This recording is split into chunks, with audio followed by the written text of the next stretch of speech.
Hello, this is Jeremy Murphy. I'm in Lincoln, Nebraska, and we're going to talk today about manifesting your destiny. I should have called this Manifesting Our Destiny because I've become aware of the power of we, and that it's not just about me, it's not just about you, it's about us. It's about the impact that we have in the world together. And I think if we work together, we can achieve transformational change in a powerful way. I went through a period of my life where I was trying to operate on my own, and I became aware that the power of cooperation and collaboration really helped me achieve some transformational change in my own life.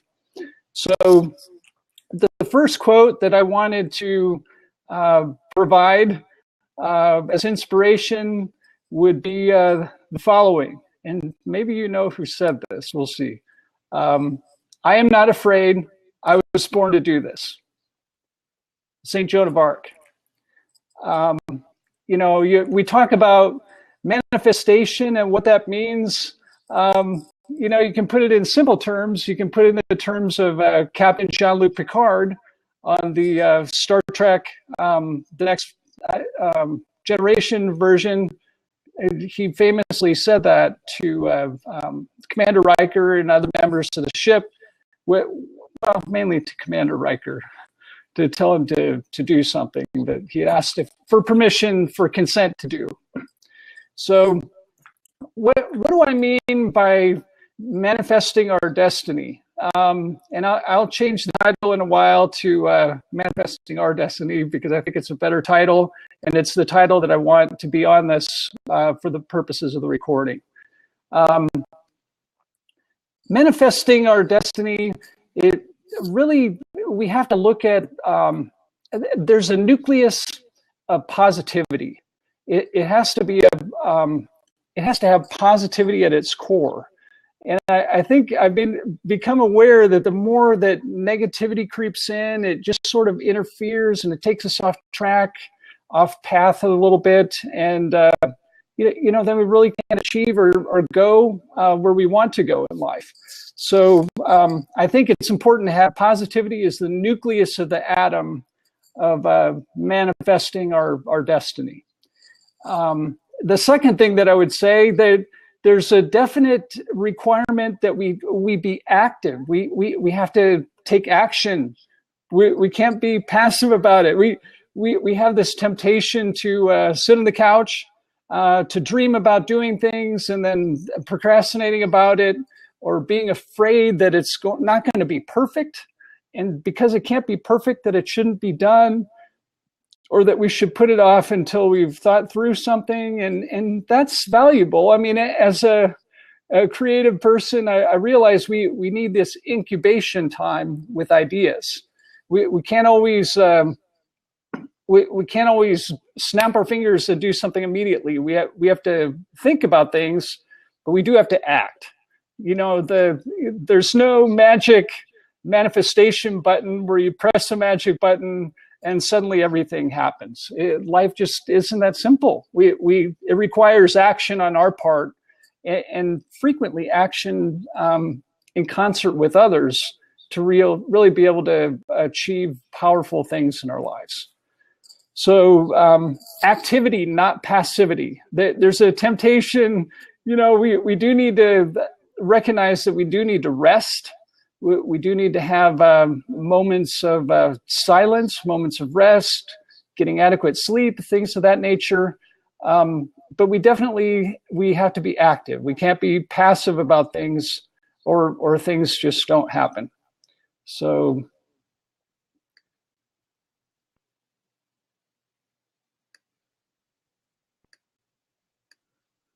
that's interesting. This is open in 2 tabs, and I just closed the other one in it. Thank goodness it stayed open.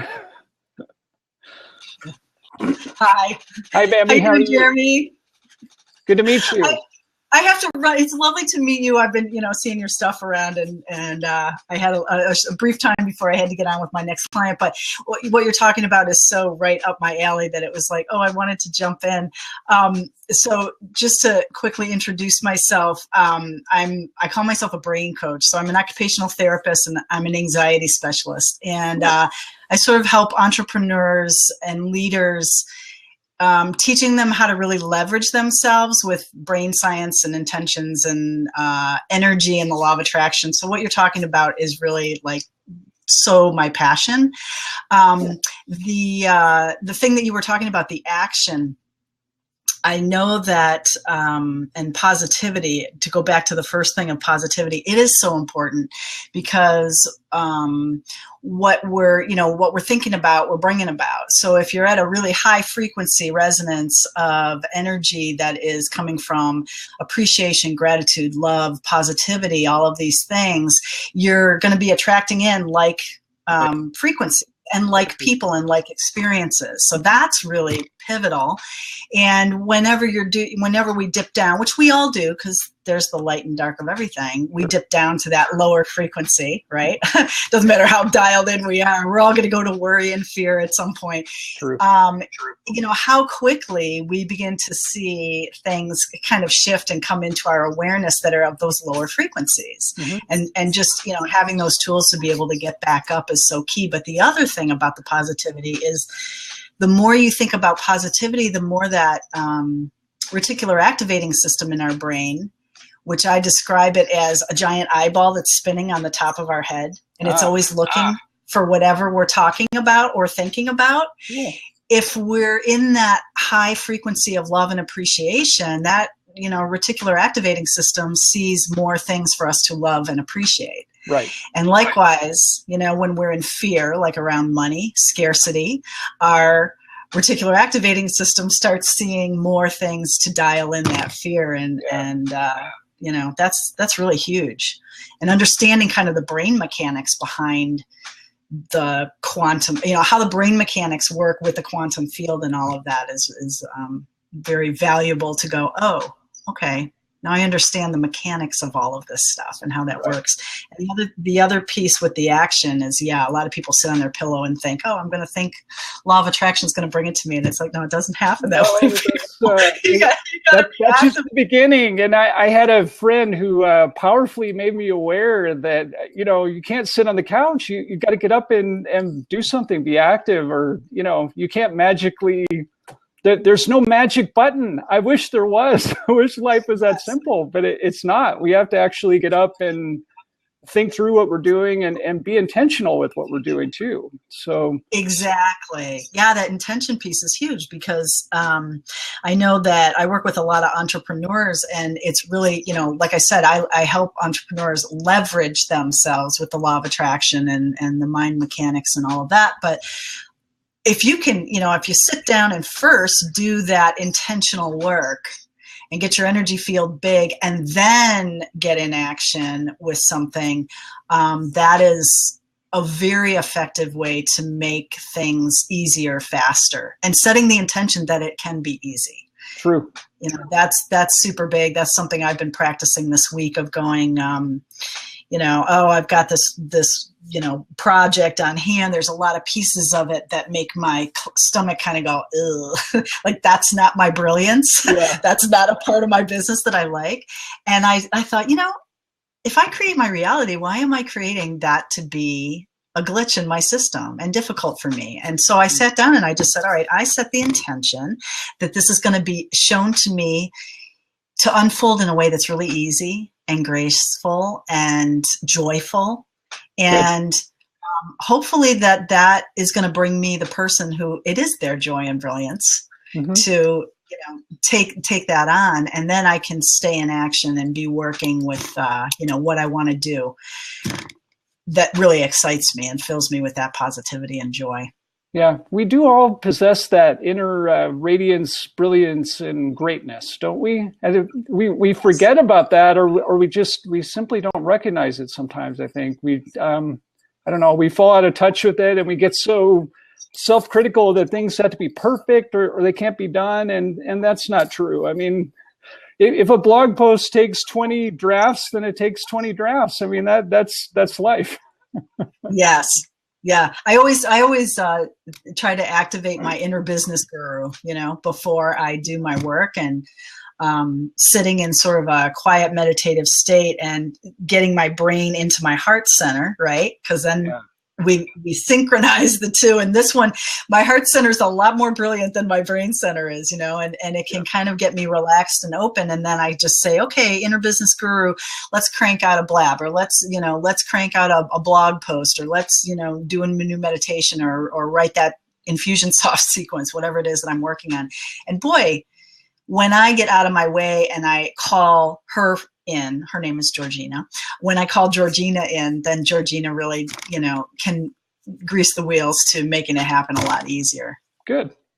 Cool. Yeah, that's, just making that a part of our daily routine, that's really difficult for entrepreneurs to do, because the reality is there's so many things that we need to do, and some are time sensitive. And so how do you recommend people get in the habit of doing that, or making that a routine? Or how do you recognize that you need it? Yeah, well, a big part of, I think a big part of the work that I teach my clients is, I use the word pre-gaming a lot. Pre-gaming for everything that you do, because if you pre-game energetically, you pre-game spiritually, you pre-game with your intention, with clarity, everything goes a lot better. So I actually will tell my clients to, have a 3x5 card on what is that sequence of the day. I just did a blab 2 or 3 days ago, I can't remember, on a morning sequence that I have people do that really amplifies the energy of success from the moment they wake up until they get into their office. And it's just very, very effective. And so just having them, having a 3x5 card or a sticky note somewhere to remind you, activate the inner guru. It's like, because we do forget, we think, and I think that's where struggle and suffering lies, is when we disconnect from that brilliance that's within us, that is that divine being that dwells within us. Call it God, higher source energy, quantum field, whatever it is. I mean, I work with all of that stuff, but I have to have sticky notes around to remind me. Bambi, it's not you by yourself. You are not the great one. The one dwells within you is the great one. You just be a channel for it and let it come through.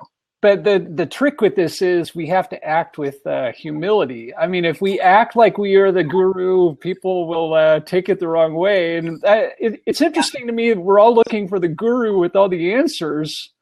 And sometimes the answers are there, but we're just not listening. I mean, the answers could be in nature. It could be looking up into the sky or seeing trees with birds. Suddenly you get the inspiration of the biggest idea of your life. But if you're not listening, if you're not open and listening for that, you lose the opportunity. You're going to have a different opportunity. Yeah, without a doubt. I think that we get very caught up in the minutia of the how. And in the minutia of the how is where I know, me personally, that's where my anxiety lives. That's where my stress lives. That's where my struggle lives. If I can just, see the end and then dial myself back and dial up Georgina, God, and say, okay, show me the way. And then I listen from my heart center and kind of go where I'm inspired to go. Wow, things work really, really well when I go to the place of inspiration. Like, oh, today I'm not inspired to write a blog. Today I'm inspired to go cross-country skiing. Great, go there. And then on that ski, of course, is where the brilliance comes in. Yeah. But yeah, we really do have to kind of quiet our ego and go within and let that source be the driving mechanism of what we give to the world, because then it's pure, it's clear, it's not caught up in I'm great, you need to do it my way. Yeah. Yeah, the clarity issue is a tough one too. I mean, sometimes we get to these forks in the road where we have to figure out what our destiny or mission in life is. And if we don't know and we see different directions, different paths, and both paths are good, I mean, we have to decide, sort of which one is Yeah. the road less traveled that best matches our gifts and strengths. Do you agree? Oh yeah, yeah, and that can be a really scary time because you're afraid to make the wrong decision. Always. Yeah, I always think no. though, date something for 6 months and see if it works. You're not wedded to it. Yep. I mean, certain things, yes, we're wedded to if we make a bad decision. But in business, honestly, it's like date it for 6 months and see what works. And I work a lot with just that inner guidance system that I have. Abraham Hicks talks about that. It's like, how do you feel, when you think about something and you look at the different options and how that might play out? How many contractions do you get? How many expansions do you get? If I think about something, just the other day, I'm going to give you an example. Just the other day, you have a brand hashtag, right? You have one hashtag that's your brand hashtag. That's okay. Bambi. That is Jeremy. Okay. So I was really going over, what should it be? What should it be? And all this stuff. And I was, I was kind of going between Mojo Master. I use the word mojo a lot. It's your mojo. And Mojo Mastery versus Mojo Magic. And at first, what resonated for me was Mojo Magic.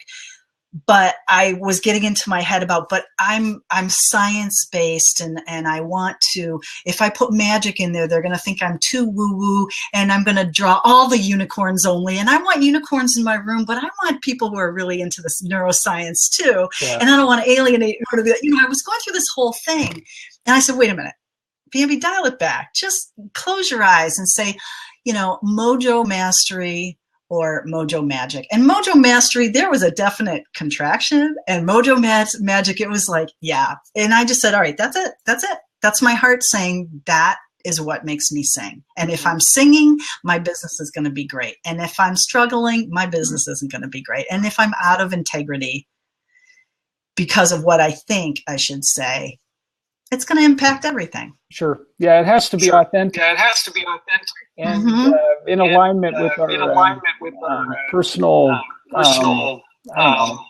sense of who we are and what we stand for, right? Yeah. Oh, yeah. Definitely. Yeah. Well, the mastery also gets into the metaphysical aspect. A lot of us who love physics are into metaphysics also, and cosmology, and so I guess the master hashtag seems to point more at that, and the magic one right. not point at that as much. So, but you've already made the decision. And as I made, that's the thing. Make a freaking decision, right? I can date it for 6 months, and it's and it works. And for me, the whole thing with the magic is, if you're mojoed in and you're working with higher frequencies and the law of attraction and everything, you can create magic. So it is magic, that's right? True. It's like that's the whole thing. You're creating magic in our life, in our business, in our hearts and our love and our bodies, our health. That's really where it's at. That's the bottom line and that's what you're all about. That's right. It's like teaching people how you can create magic in your life. Yeah. And what is the definition of magic to you? The definition of magic to me is knowing that I can change any course, right? And with the power of my mind. I've always just said, right. Anything, God, just don't take my mind from me, because there is everything. Yeah, that I would hate to lose that too. I mean, a lot of us operate on a metaphysical plane, and a lot of others are just kind of wandering from one crisis to another. And been there, done that. That's a tough way to. Me too. But I've learned that the more we can kind of back away from the minutia. I'm a detail person too, but I have to pull myself away from that and say, okay, what's the big picture here? What's the view at 30,000 feet or from outer space look like for my life? And that really helps me. It's kind of a centering influence if we can get in that kind of. You're out in outer space looking at what your mission is and seeing it from afar. And, if it doesn't illuminate to that extent, I think that speaks to us about whether we're doing the right thing or not. Sometimes we have to make a shift or a change in perspective or what we're doing.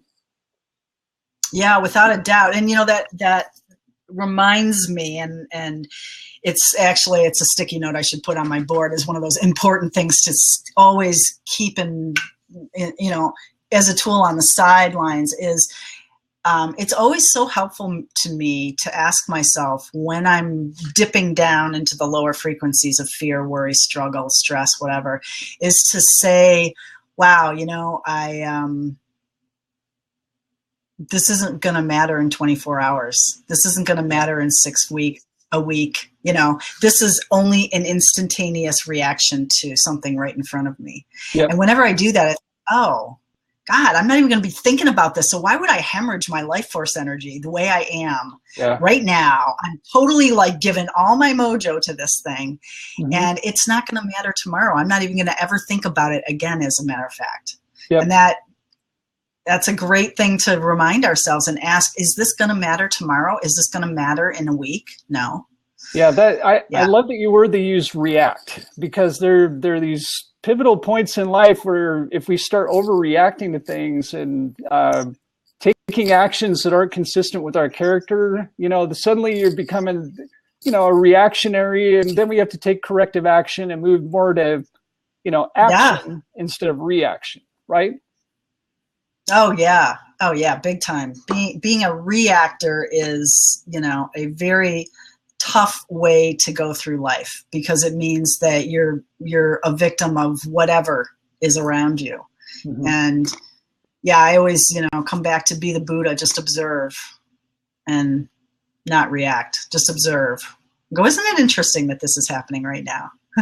Right? That's always big. Isn't it interesting that this is isn't it interesting that I'm manifesting this right now? And then I go inside and go, okay, so where am I being this, what I'm seeing out there? Where am I being that in my life? Or where am I, you know, creating this and trying to get that? Yeah. And that comes from observation and not reaction. Because if I was in reaction, I would have already fled the room or gone into my own story. And like, you know, I got my brain going over here, and it's like, wait a minute, just observe. Yeah, definitely. Yep. Anyway, I just wanted to pop in and say hi. I will be in your future things, and I've got to run, but thank you so much for what you're doing. It's great stuff. Thank you. And I love your hashtag Positivity Patrol. Yeah, perfect. I worked hard to find that too, and it just seemed it just clicked. I can't describe it. It's awesome. It's the point where you say, "Wow." Yeah.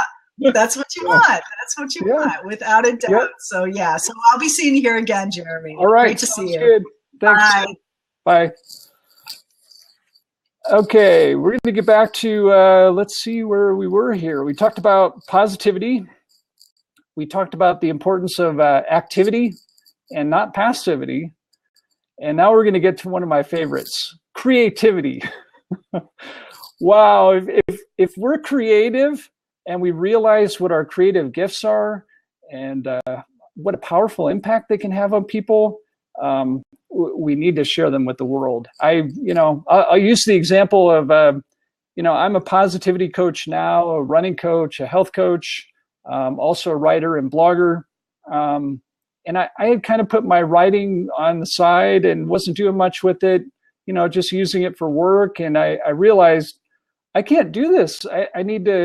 I have this gift for creative writing, and I need to use it. So I started blogging, and I have a running blog where some of my blog posts are very creative. Some are maybe less creative and more tip related or something like that. But I try to use the creativity in that way. And also, in providing people with inspiration on Twitter in tweets, it requires a great deal of creativity to shrink your tweets to 140 characters or less. That's why some of them are multi-part tweets, right? Just in finding creative ways to express myself through photography, through finding fantastic, beautiful pictures, and just thinking of the perfect message to inspire someone or help them with a struggle that they might be going through, and trying to share that with the world. Whether it's in person or in social media, on Facebook, Google+, Twitter, here on Blab, on Periscope, on Meerkat, Meevee, pick your medium. There are all kinds of mediums to share these things with now. But for example, there was a moment when I was running, and when I run, I take a lot of photographic breaks for a couple of different reasons. One is just to get a break. One is to give my dog a break when she's running with me. And sometimes they're just awestruck moments where you have to capture it because you're not going to remember it without capturing it with a camera. And so I was running on this golf course, and all of a sudden the sun struck through some tree branches, and it was in the shape of a heart, or it looked like the shape of a heart. So I snapped it, wasn't sure how great the picture was, came home and said, wow, this is really powerful. It's just one of those right place at the right time type of things. And I realized I could maybe do something with this. And so I attached a message to it about, the heart-shaped sun shining through the trees. And so I shared it on a couple different channels, on Twitter, on Facebook. And there was a person struggling with, I don't even know what her problem was. It might have been anxiety, stress, depression, mental illness, something like that. And she had been struggling with things like that. And she saw the post and the heart-shaped sun, and it warmed her heart. It cheered her up. And I had no idea that something that simple could make that big a difference to someone. And so she thanked me publicly, in a public group, a bunch of other runners. And I was really surprised that she singled me out, but, she was inspired by that. So, we can do little things like that, can mean a lot to people. So look for your creative gifts and how you can share them with the world. Number one, we've got to find what our creative gifts are. For a lot of us, I'm a musician. So for me, a lot of my creativity is tied to music with the piano or singing, sharing that talent with the world in whatever ways I can. I'm also composing some music. And so some of my creativity is in writing music and trying to figure out how to share that with the world in a meaningful way, how to lift people up and inspire them with what we're doing. A lot of us do that with our writing. I'm writing a book now called The Positivity Patrol. I'll be unpacking what positive principles, tips, and tricks we can use to transform our lives. And so that's, chapter by chapter, I'm trying to walk through how I'm going to advise people to do that, how to get out of the quicksand, how to take your life to the next level, to a metaphysical level, to not be stuck in the physical existence of the day-to-day grind that really wears us down if we look at life that way. We do have to live in the present, but we don't want to be feeling like we're ground up all the time. It just makes it really tough to do that. So another way that I'm sharing my creativity with the world is with the Positivity Patrol on all social media, sharing messages whenever they come to me, using visuals when I can, and trying to figure out how to really make that a more powerful way to share my talent. I'm going to pause the recording for a second. I need to let the dog outside. So stay with me. I'll be right back. The dog wants to go out. Okay, we're back. And I should show you while I'm thinking of this, since it's the month of Valentine's Day. I'm going to walk this to recenter it. There. This is a 5th grade art project behind me. And our daughter did this project with their classmates last year. And they all put their hands on paper, cut them out, traced them, made them into different the shape of their hands, colored them the colors they wanted. And then they did matching hearts to show the, the color scheme matched on the hearts with their hands. So I'm going to duck out of the picture for a second and let you see the heart-shaped hands.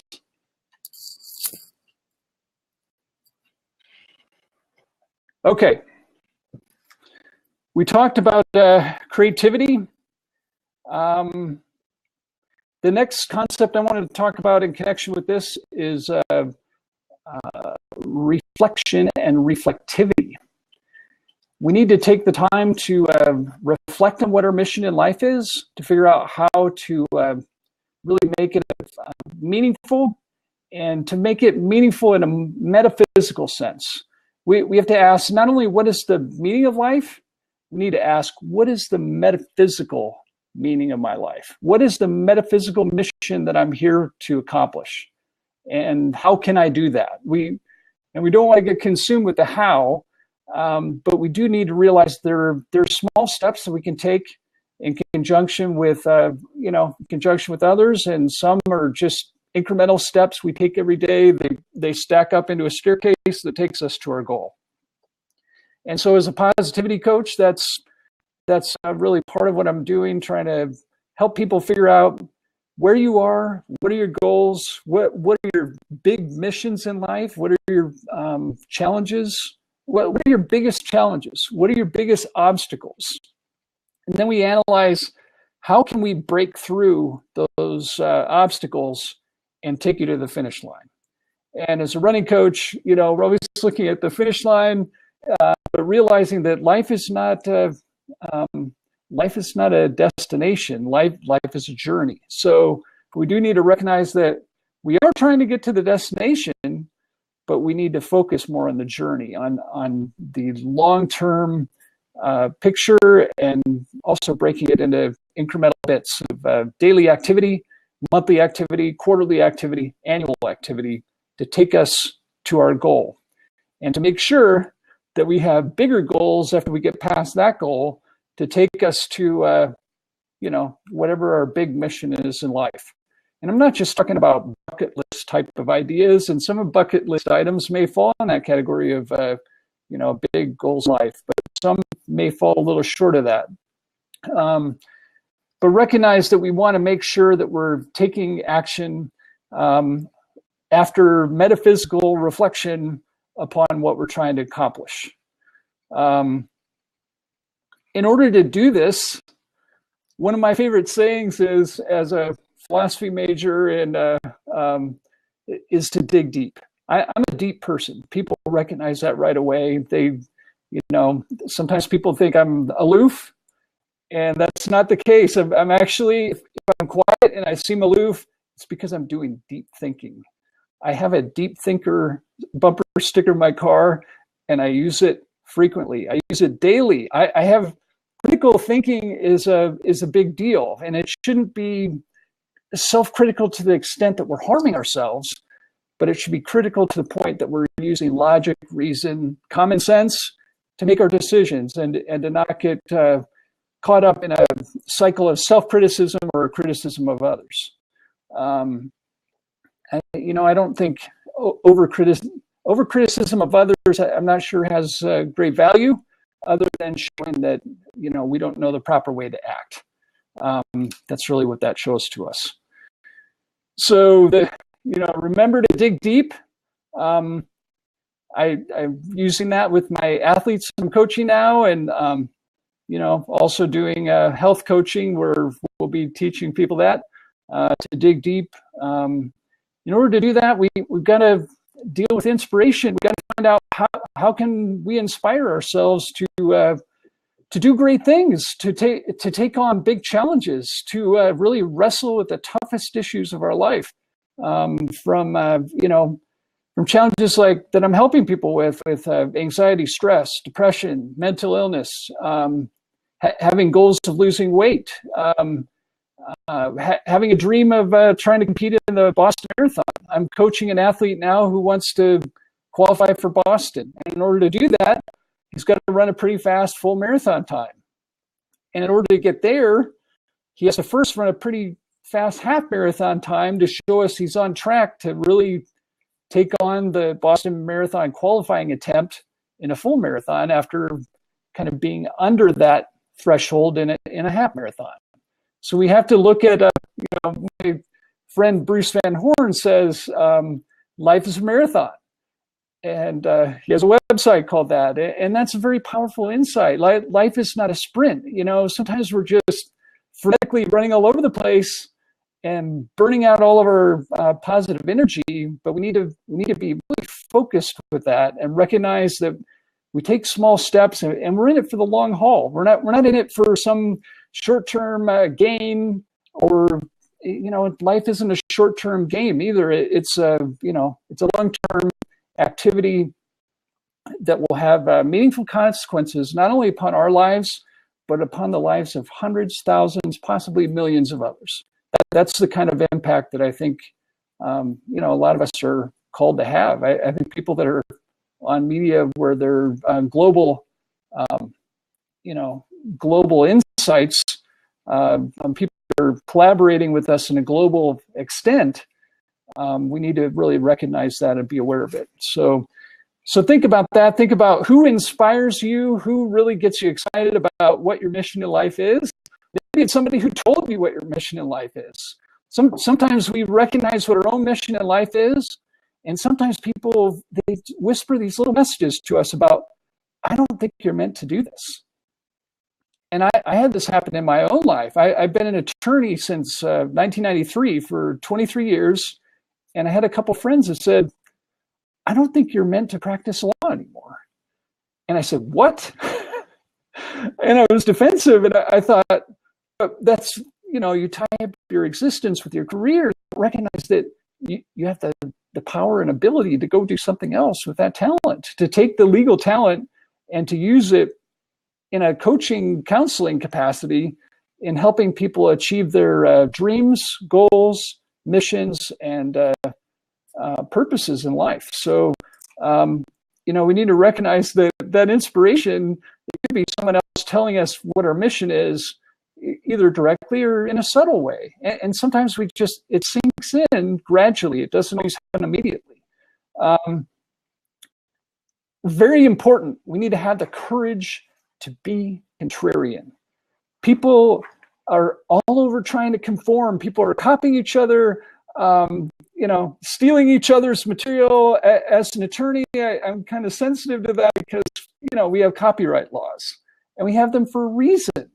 Because if someone is creative and they create their own content, they have the right to be compensated for that, as part of what they decide to do for a career, whether it's their music, their art, their book, their audio book, drama performances. I mean, we have all these starving artists, partly because of so much piracy of people's material. But we do need to recognize that we do have copyright laws for a reason.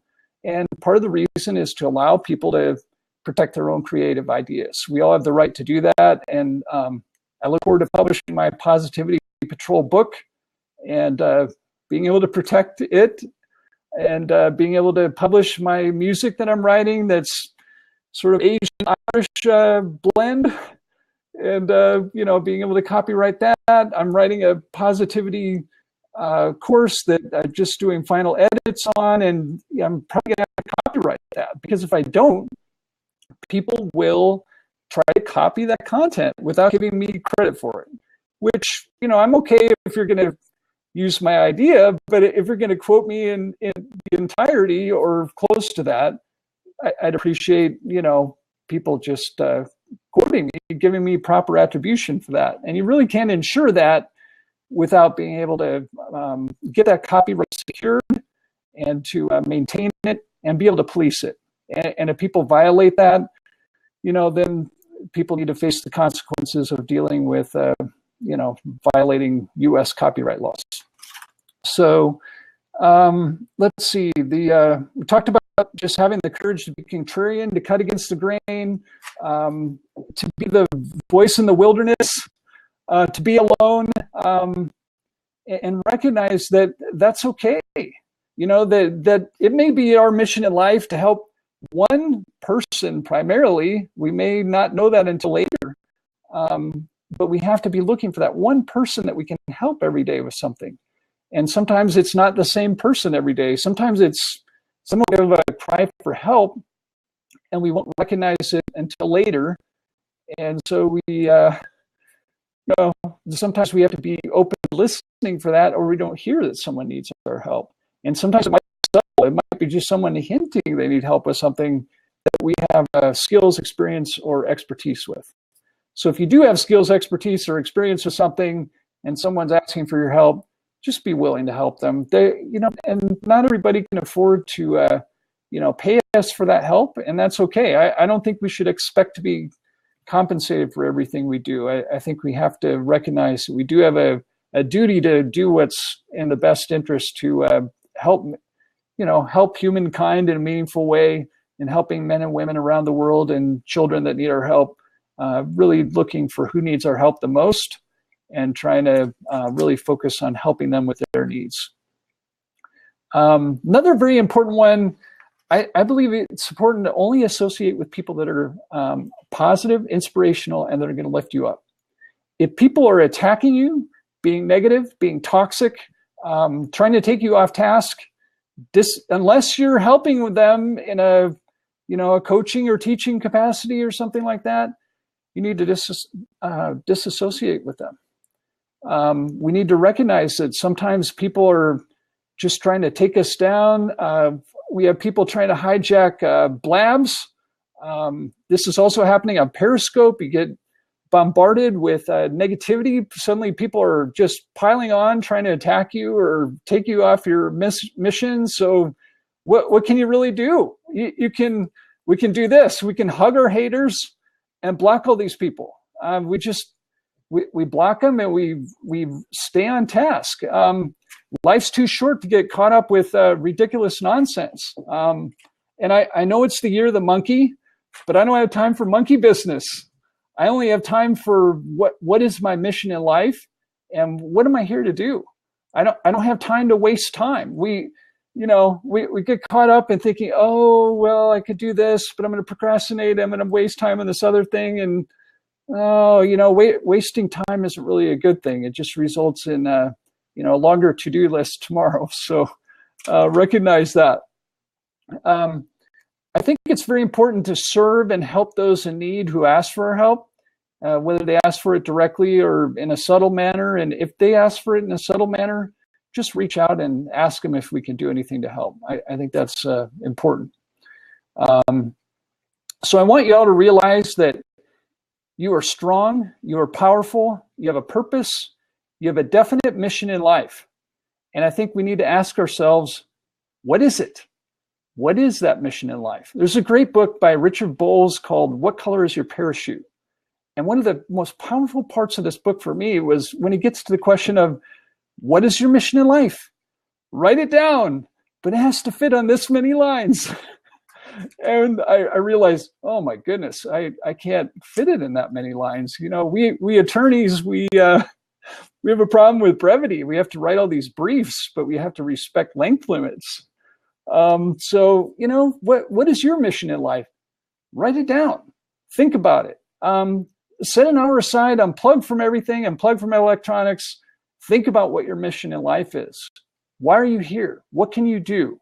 What's your most powerful gift? What are your 3 to 5 most powerful strengths?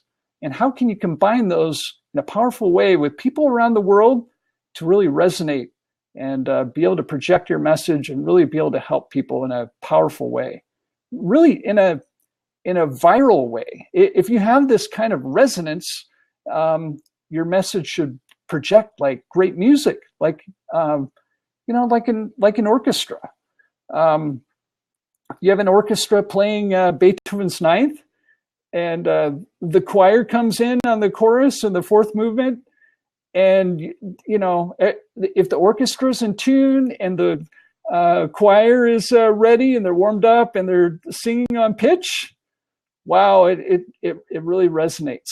But if those instruments fall out of tune and you get a bunch of choir members that aren't taking it seriously, or they're singing out of tune, or maybe they didn't practice makes perfect.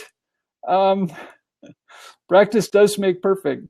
Just recognize that that you have the powerful capacity to resonate around the world if you really seek those connections, those divine connections that we have the power and capacity to find, cultivate, and build and strengthen. And if we don't take those connections as seriously, there's just nothing that's going to happen there. So, hi, Simon. Thanks for joining us. Welcome.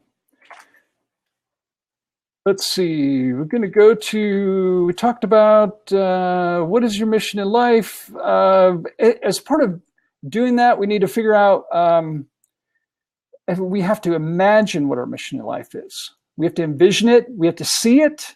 We try to absorb it with our senses. So, you know, if we write it down, we can see it. And we have the added experience of, you know, actually writing it. It kind of makes it a little more powerful. You know, some people might not be able to write something like that out in writing. Maybe you just taken, you know, you try to record an audio version of it. You speak what your mission is life. You take a voice memo and you save that, and then you can transcribe it later with Evernote or something like that. Evernote's a good resource and application for recording voice memos. And I'm using Evernote with writing my Positivity Patrol book, just trying to sort of free write portions there, and then to pull those kind of into the manuscript in a meaningful way and kind of sort them from there. So, but once we get that mission in life and we write it down and we get a visual picture of it, we want to absorb that. We want to copy it, put that image in our brain. We want to imprint it in our brain and save it permanently.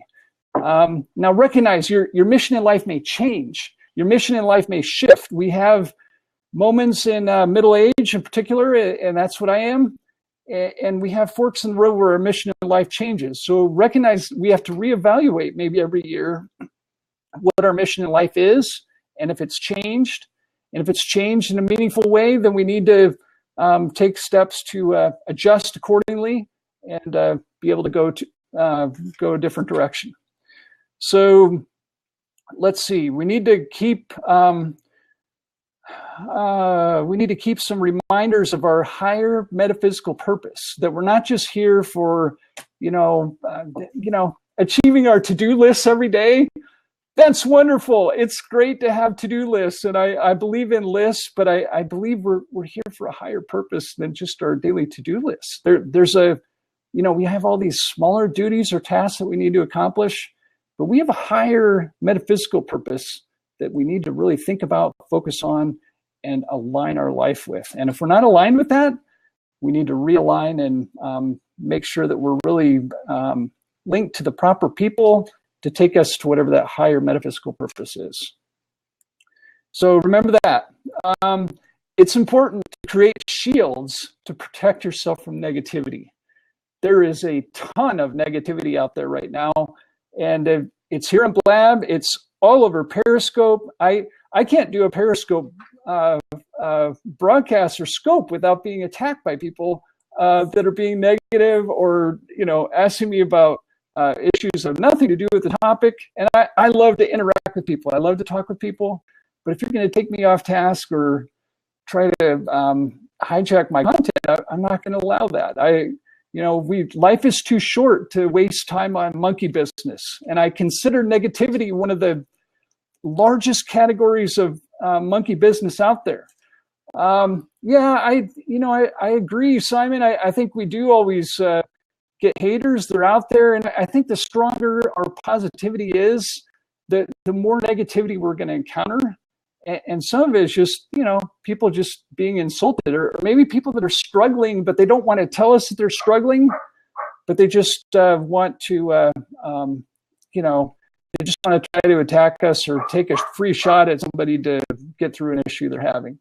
I'm going to pause this again to let the dog in. She doesn't want to be outside anymore. Just a moment. Okay, we're back. Let's see. Simon, I see you comment. The people who hate are the ones that haven't got it in them to do it themselves. They resent it.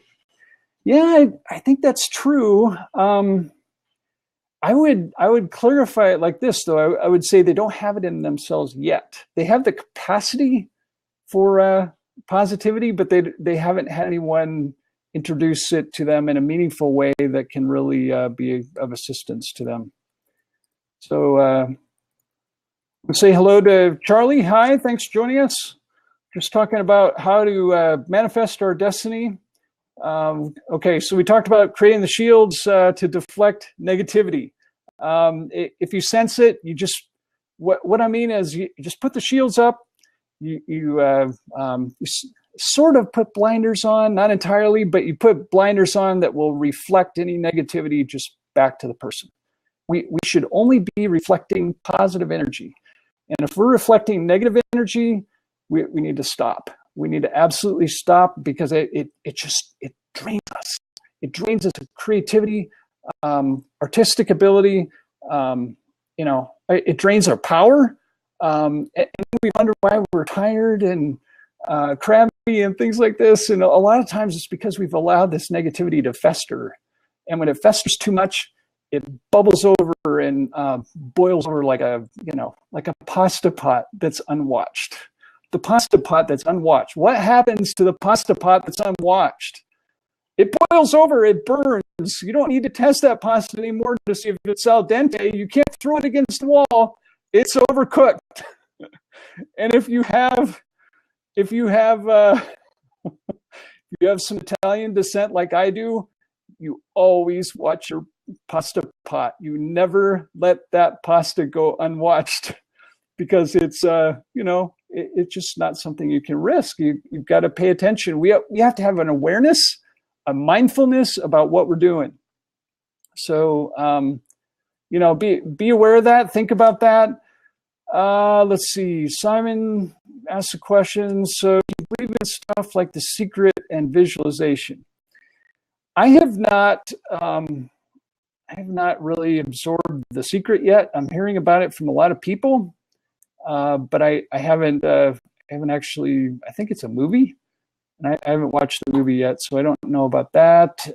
Visualization, I do believe in, and I'll tell you why. Because as a coach, as a health coach, as a running coach, and as an athlete, as a marathoner, as an asthmatic ultramarathoner, if I visualize success with what I'm trying to do on a daily basis, it doesn't happen.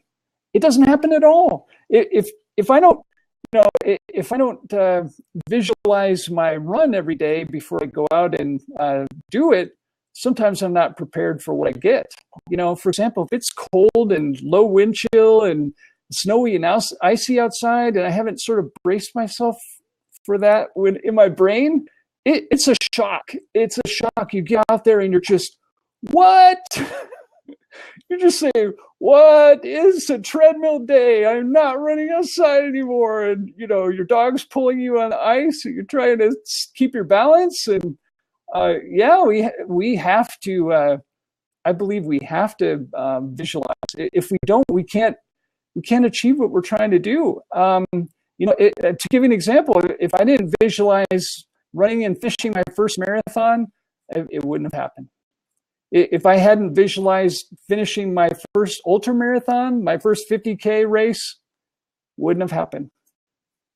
If I hadn't visualized some success in dealing with asthma myself successfully, wouldn't have happened. I would have let it rule my life. And I've had a big chip on my shoulder all my life about asthma and feeling like I'm in this constant battle with it, which, we're not always really punching each other, but sometimes we are. And so when that happens, I try to really visualize that I can handle it, that I can take daily steps that can help me manage it better in a meaningful way and not feel like I'm stuck.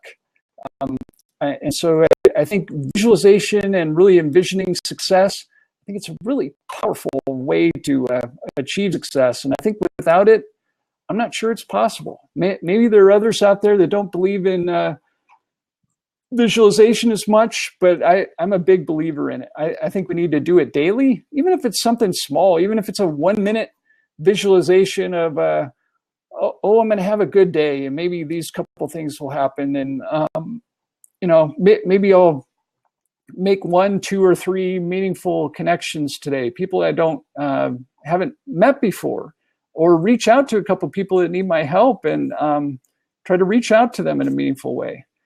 So, okay. So what's your top 2 or 3 tips for someone trying to manifest their dream? I think they would probably be the tips that I had at the top of this blab. And, the first one was positivity, having positivity as the nucleus of the atom. The second one was activity and not passivity, actually taking action and not just not just sitting around and expecting to press a magic button and have things happen. I mean, it just that's not reality. It's a dream. We're all looking for a magic button or a silver bullet or a shortcut or a magic ladder that'll take us to the top of the mountain. And that ladder doesn't exist. The ladder doesn't exist. We all have to make that ascent on our own, in our own way. And sometimes it's a little bit different for every person. I mean, we may not attack that mountain from the same direction, but that mountain can be climbed. And it can be climbed by working together with others. And I think the third thing would be collaboration, cooperation. I had an insight on this on Thanksgiving. My family asked, everyone write down something inspirational for Thanksgiving, something you're grateful for. And so I thought about it, and it was a tough decision for me, but I finally wrote out, cooperation makes miracles happen. And I firmly believe that. I've just had some really powerful experiences, in the past year or so with collaboration and cooperation with people that I didn't think was possible.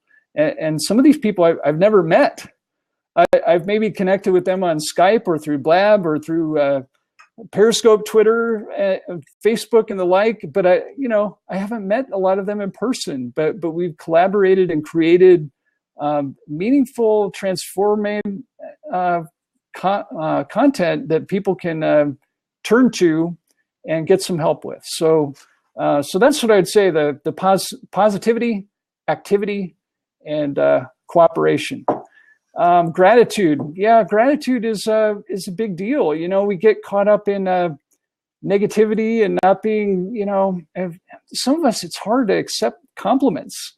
And, we have to be grateful even for something that simple. If someone says we did something well, we need to just accept it. We need to not try to brush it off and say, oh, that's nothing, or that wasn't that good. And we can't be that self-critical. We do have to accept gratitude, not only for the meaningful things that we've received, the gifts that we've received, the wonderful things that people have shared with us, but also for something as simple as a compliment, because,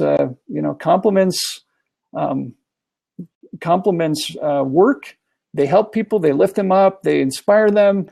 We probably should reach out and try to compliment someone every day. Try to have a meaningful act of, random acts of kindness.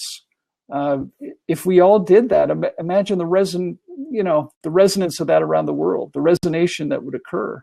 So yeah, I'm a firm believer of gratitude. I know some coaches that I've worked with, they teach people to be grateful for 3 things a day. Or more than that. I have 5 things a day. And I have friends that have made these long lists of things they're grateful for. And I haven't quite gotten as sophisticated as that. I've tried to make, maybe a list of 20 things or whatever, but I haven't tried to make a massive master list. But I do want to try to do that, because I'm sure there's all these little things that we're not grateful for. Grateful for that the sun is shining, that we're still here. As an asthmatic, I try to be grateful for every breath that I have received, because some of them are not as easy as others. But I try to be grateful for each one, because every one is really a reflection of receiving a gift. We can be grateful for every heartbeat. And if some people think, oh, that's silly, your heart beats at this rate, and then you've got to be really grateful. And wow, yes, you do. But that can have a transformative effect. If you start focusing on the little things, and the little things are positive, the little things stack up into a positive platform up here. And it gets us operating in a higher plane of life, in a metaphysical plane. So yeah, thank you for your questions and your recognition of gratitude. I think it is, we do take, like you said, Simon, we do take a lot of things for granted, and that's a shame. We shouldn't do that. But it happens. We just get to a point sometimes where we're operating in the daily grind mode, And I'm not talking about grinding coffee. I'm just talking like the nose to the grindstone type of thing. You feel like you're worn out, you're exhausted, you're just, you feel like you're a slave to your work, and work becomes not joyful and things like this. It just, sometimes we get on these career paths that kind of go the wrong direction. And when they do, we need to course correct and realign our path to really where we should go, what we should be doing, who we should be associating with, and what we're here to do, both individually and here together. So that's why I've tried to align this better with the power of we, and that's why I changed the title from Manifest Your Destiny to Manifest Our Destiny, because I believe that we're here to accomplish great, wonderful things together.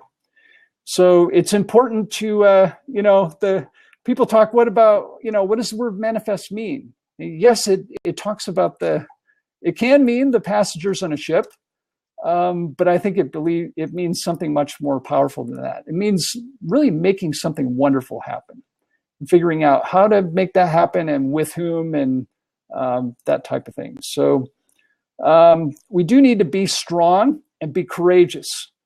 And once you've found your mission, you need to speak that message clearly and let it resonate throughout the world. And it does resonate. Sometimes the simplest thing that you think is not going to resonate, it gets retweeted all over the place.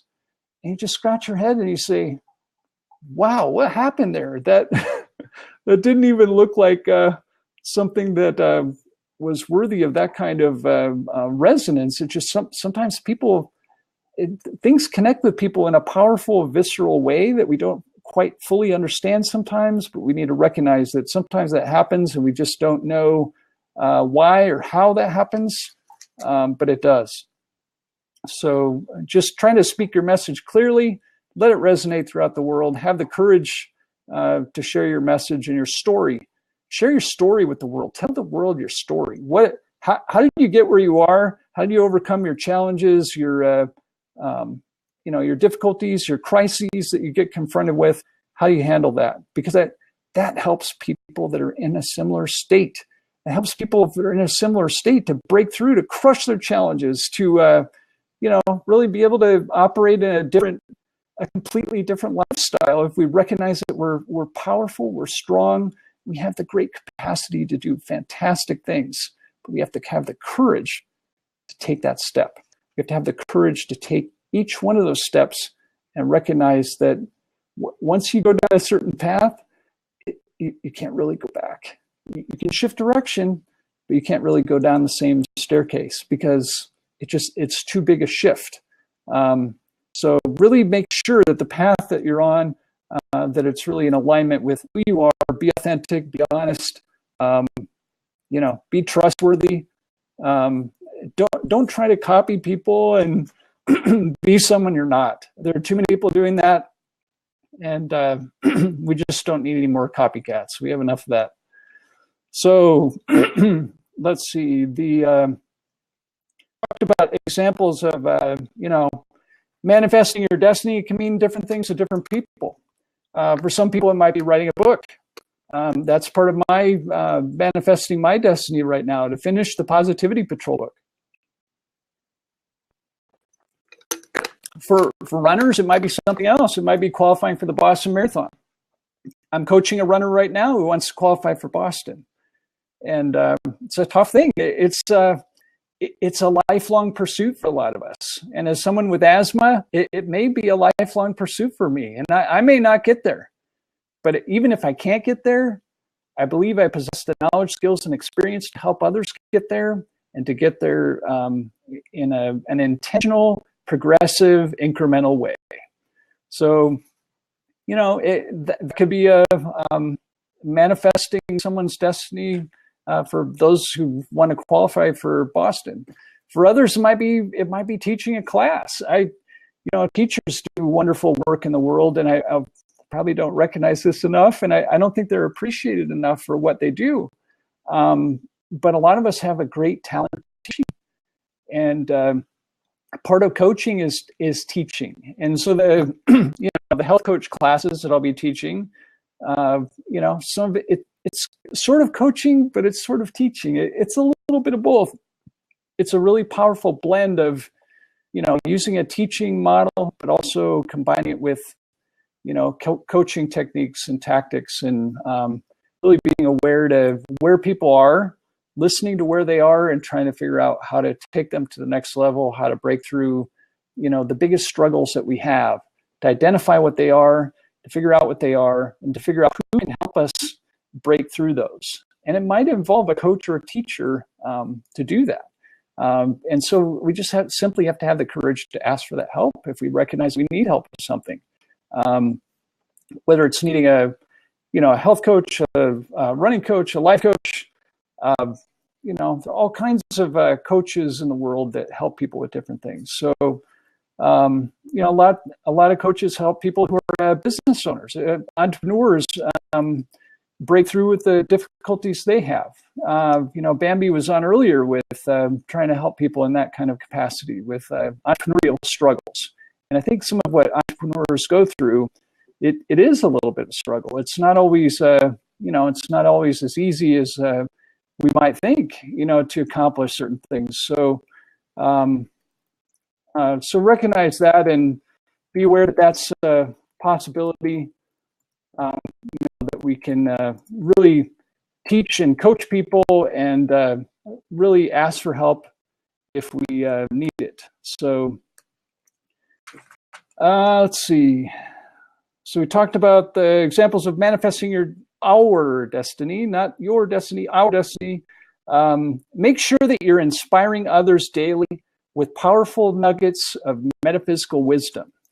And sometimes I think, people get so caught up in trying to have things that are viral and meaningful. And, sometimes that causes you to overproduce content that's not as good.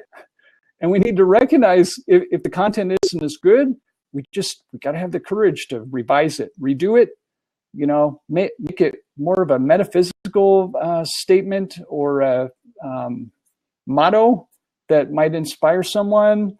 We talk about running mantras, all kinds of different running mantras, things like, run. One of mine is run long and run strong, run long and prosper, run stronger, run happy. I mean, happiness is a big deal. And we need to recognize that we all have the ability to be happy, but we have to, okay. Yeah. Thanks, Simon. Thanks for joining us.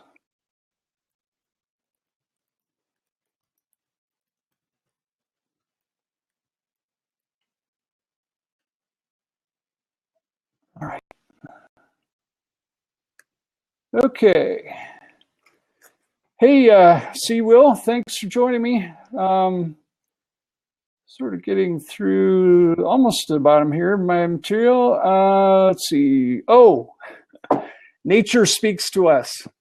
I'm gonna open this. I'm just trying to deflect any possible trolls. They seem to like me for some reason. I don't know why. But I talked about the example of of running and seeing the sun reflecting through the trees in a heart shape, and what it meant to someone to for me to share that, to really, if we recognize that we're heart centered and we have the ability to really transform the world in a powerful way.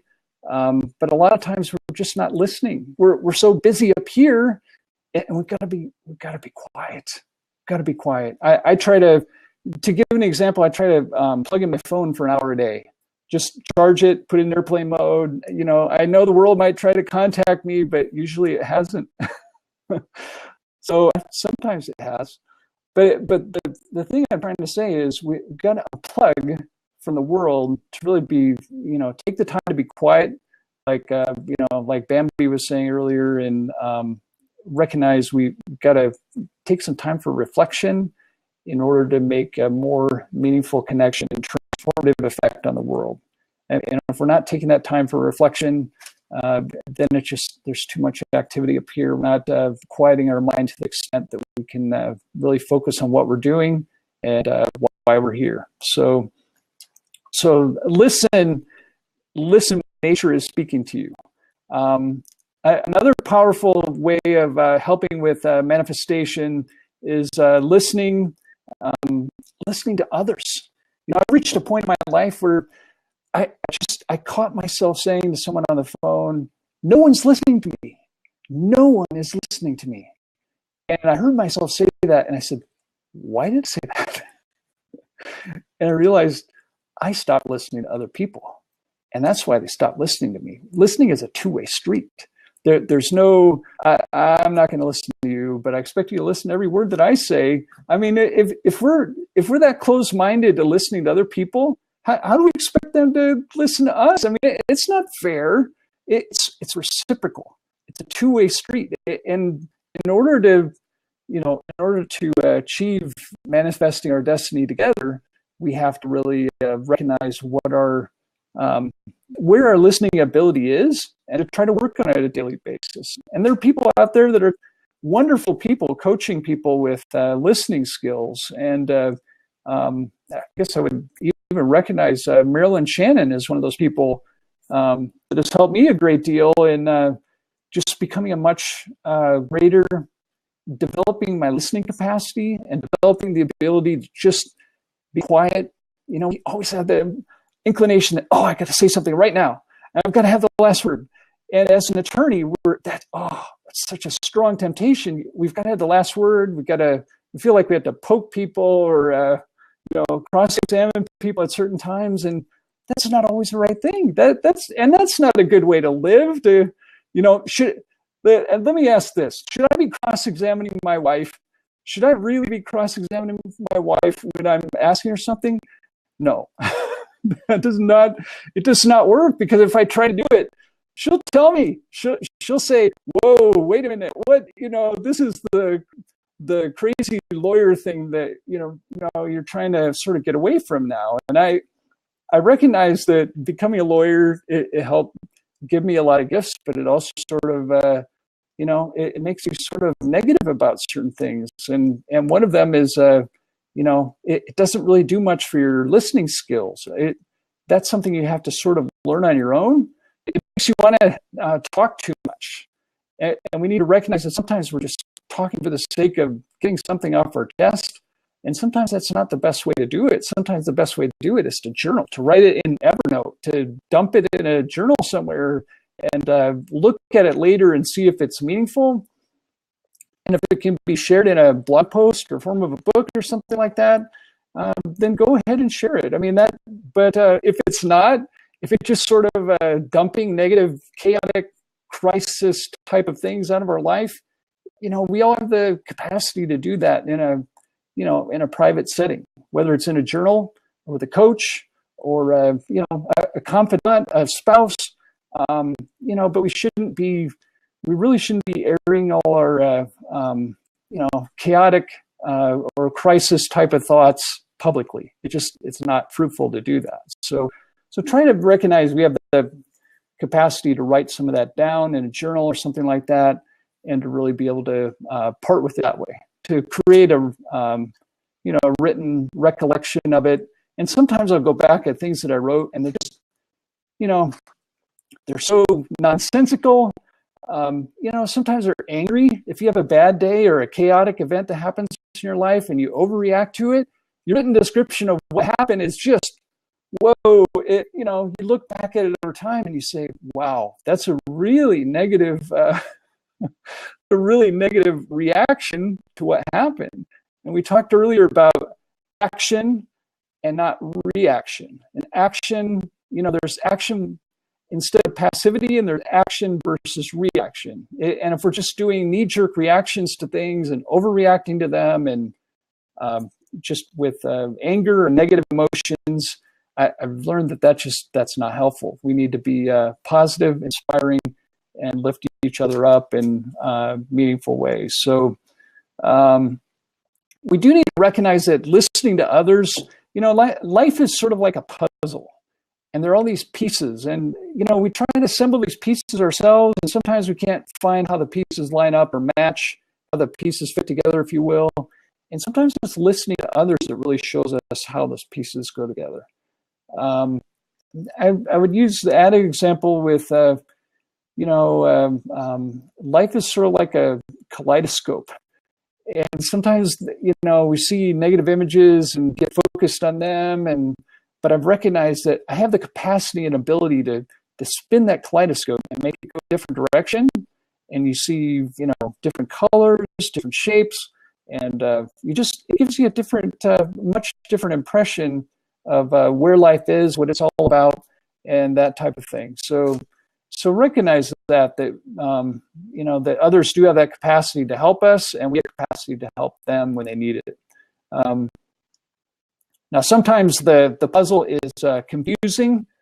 There's a lack of clarity on how those pieces go together. We need to recognize that, so keep that in mind. But if we look for that clarity in life, we can achieve it. And sometimes it involves help of a coach. Try to find that, and that's why a lot of us are turning to coaches or finding coaches, seeking coaches to help us with certain things. And I'm a creative contrarian type of coach, a little bit fiery, not entirely fiery. I try to keep a lid on the fire, but the fire is part of my personality, and I've recognized that. But I've also recognized that if the fire goes to things like anger and hatred and negativity, that's not fire. That's excess negative emotion, negative energy that has to be really restrained, and we have to let go of that. So I've tried to recognize myself where when feeling fiery, when the fire is positive and helpful, and when it's not, when it's just sort of the lawyer in me wanting to have the last word. And if it's that type of the latter thing, then it's just not really fire in a helpful sense. Okay, we talked about the listening to others. It helps us solve the sometimes confusing puzzle of life with clarity and with conviction. It's in listening to others that have a powerful, uplifting effect on us. We all need to have mentors. And we don't have to have, mentors necessarily that are world famous or anything like that, but we need to have mentors that can help us live in a metaphysical existence and not be stuck in, the day-to-day grind that we've been talking about today. We get so caught up in our to-do lists, and we just can't always rise above that. So we need to recognize that. So to close, I would say a couple things. Dig deep or go home and prosper. Dig deep and prosper is the shortened version. But if for the people that I'm coaching and helping, if you're not going to dig deep and take the steps needed to get to where you're trying to go, then I'm probably not the person to help you with that. If you are willing to dig deep and you're a deep person, and you're willing to listen and, willing to collaborate and work through issues in more of a cooperative model, that's what I'm all about. That's why I created the Positivity Patrol in the first place. You can find the website at positivitypatrol.com if you're interested. That's why I created that, to allow creative contrarian coaches and others who are creative contrarians to work together in a cooperative way and not in a individual silo way, because the individual silo doesn't work. It just gets you buried in a to-do list that you can't accomplish by yourself. You have to reach out and ask others for help. You have to recognize that we have to ask each other for help. I know help is a 4-letter word, but it's a 4-letter word that's positive. And it's positive in 2 ways. It's positive because we can have a powerful transformative effect in how we serve and help others, and others can have a powerful transformative effect in how they help and serve us. So I would urge all of us to go and manifest our destiny together. And together we can do powerful, wonderful things. I want to thank all of you who have joined today. And I look forward to further discussions on this issue. I do intend to revisit this topic. I just sort of wanted to get this out there. And I didn't talk about the you know, the American history of Manifest Destiny. And that might be a different blab to give a historical lecture on that.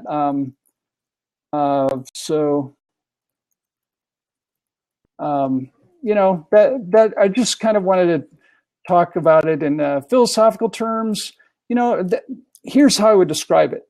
When you're trying to create a manifest destiny to take you to your final goal and mission in life, your big metaphysical mission in life, you got to build a foundation. You got to build a strong foundation. If that foundation isn't strong, sometimes you just have to start over. And you get the foundation up, and then you add one positive thing after another. You add the bricks, you add the mortar, you add you get the insulation in there, you get the drywall in, you put the roof on, you put the windows on, and once you've got it secured with positivity, creativity, activity, what else was I saying? Oh, reflection. You fill it with all those things. You put a little bit of a contrarian tint on the windows, and you're set. You secure the house. You manifest your destiny. You manifest our destiny. And recognize that we manifest our destiny together. We can't do it alone. So I want to thank all of you for joining me today. Thanks to C. Will for joining. You're welcome to jump in and talk if you want to talk about this, but I think otherwise I'm going to pause the recording and end this. So thanks for joining, everybody. I will be talking about manifesting our destiny more and how we can do that, in a cooperative way. And, you know, we can't live in silos. We have to recognize that the power of cooperation, collaboration, as some are saying, it's powerful. It's powerful. You get, you know, somebody will say something, it'll send you down a completely different path. And it's not a rabbit hole. It's, you know, there's a magnetic, you get a magnetic sense that that's the direction your life is supposed to go. And there's an illumination that happens with, when you work together with people in a positive, meaningful way. You get this illumination that you haven't seen in years, but we have to dig deep to find it.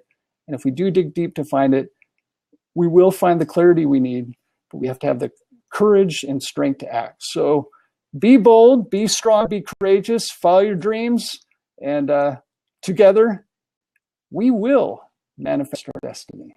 Thank you.